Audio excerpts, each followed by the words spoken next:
Shalom, selamat pagi dan salam sehat buat kita seluruhnya, pendengar renungan pagi dalam channel YouTube Pendeta Mangatur Manurung. Semoga kita semua penuh sukacita yang dari Tuhan kita.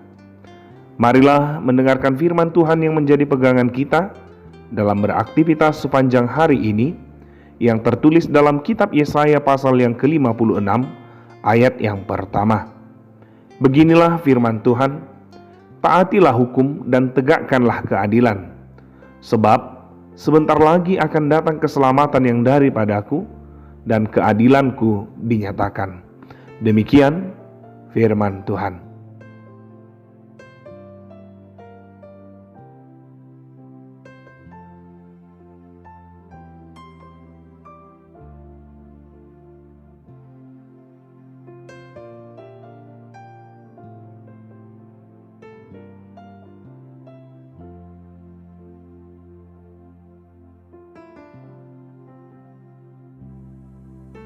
Bapak, Ibu, saudara-saudari yang terkasih, mengalami ketidakadilan adalah suatu keadaan yang sangat menyakitkan.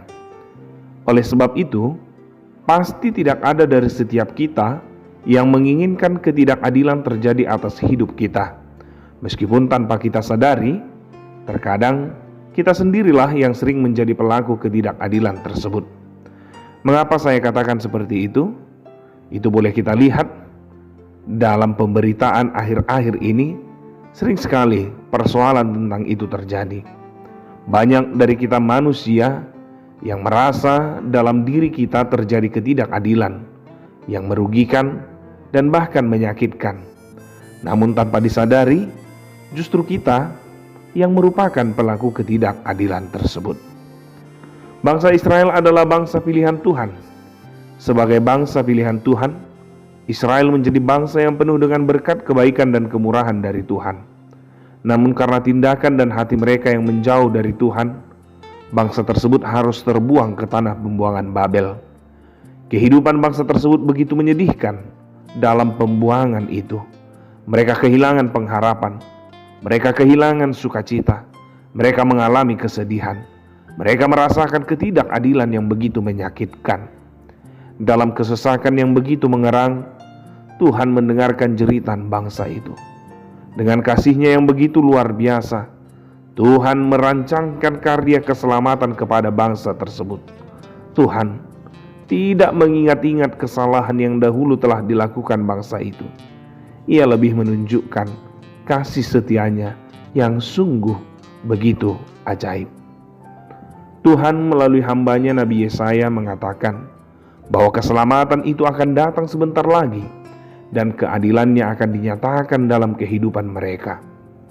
Namun, dalam kasih karunia yang menganugerahkan keselamatan tersebut, Tuhan mau melihat perubahan dalam diri umat Israel dan kembali mengingatkan untuk menghidupi aturan yang telah diberikannya, yaitu menaati hukum dan menegakkan keadilan. Apa yang telah mereka perbuat dulunya dan apa yang mereka rasakan pada masa pembuangan, biarlah itu menjadi pelajaran yang sangat berharga, agar mereka hidup di dalam apa yang telah ditetapkan dalam aturan ataupun hukum, serta dengan aturan tersebut, mereka mampu menjadi umat yang menegakkan keadilan. Begitulah yang diinginkan oleh Tuhan kita. Ketika karya penyelamatan telah dilakukannya, kita harus berjalan di dalam jalan yang benar, menaati hukum, melakukan kebenaran, serta melakukan apa yang Tuhan kehendaki. Dengan demikian, percayalah, kita akan bersukacita dalam perjalanan kehidupan ini. Bapak, Ibu, saudara-saudari yang terkasih, sering sekali kita melakukan ketidakadilan dalam kehidupan ini.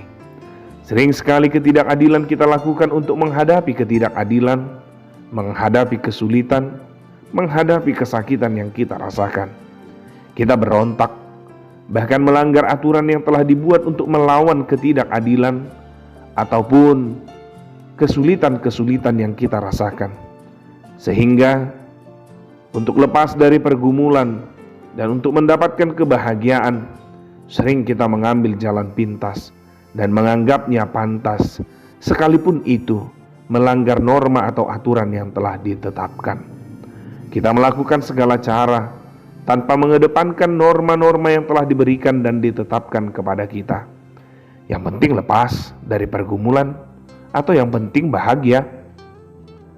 Firman Tuhan saat ini mengingatkan kita bahwa kebahagiaan itu, sukacita itu, dan lepas dari segala pergumulan tersebut hanya dapat kita temukan dari Tuhan kita. Apa gunanya kita memiliki kasur yang begitu empuk, tetapi itu dari hasil ketidakadilan? Bukankah kita tidak akan bisa tidur nyenyak? Apa gunanya memiliki rumah yang begitu megah dan mewah, jikalau itu adalah hasil melanggar hukum yang telah ditetapkan? Bukankah rumah itu akan terasa hampa? Oleh karenanya, mari tetaplah mengandalkan Tuhan untuk apa yang boleh kita alami dalam kehidupan ini, bahkan untuk apa yang kita rindukan dalam kehidupan kita. Yakinlah, Ia akan memberikan yang terbaik dalam kehidupan. Ia akan menolong ketika kita kesusahan. Ia akan menyelamatkan kita, bahkan dari bara bahaya yang mengancam kehidupan kita. Tetapi di balik itu Tuhan berpesan, taatilah hukum dan tegakkanlah keadilan. Selamat beraktivitas sepanjang hari ini. Andalkan iman untuk setiap apa yang akan kita hadapi. Tuhan memberkati. Amin, kita berdoa. Kami bersyukur kepadamu Tuhan untuk kebaikan dan cinta kasih Tuhan dalam kehidupan kami. Meskipun kami terkadang tidak seturut dengan apa yang Tuhan kehendaki, namun kasih-Mu yang begitu ajaib memberikan kami kesempatan untuk kembali berkarya dalam hari ini. Biarlah kami Tuhan menjadi pribadi yang seturut dengan kehendak-Mu, yang menaati apa yang telah Kau tetapkan dan berlaku adil seperti apa yang Engkau inginkan. Biarlah Roh-Mu yang kudus memampukan kami untuk menjalani kehidupan ini dengan baik. Dan biarlah sepanjang hari ini tangan pengasihan Tuhan yang membimbing kami dalam setiap aktivitas yang boleh kami lakukan. Ampuni kami dari segala dosa dan kesalahan yang kami perbuat, dan kehendak-Mu lah yang jadi atas hidup kami. Dalam Kristus Yesus kami mengucap syukur kepadamu. Amin.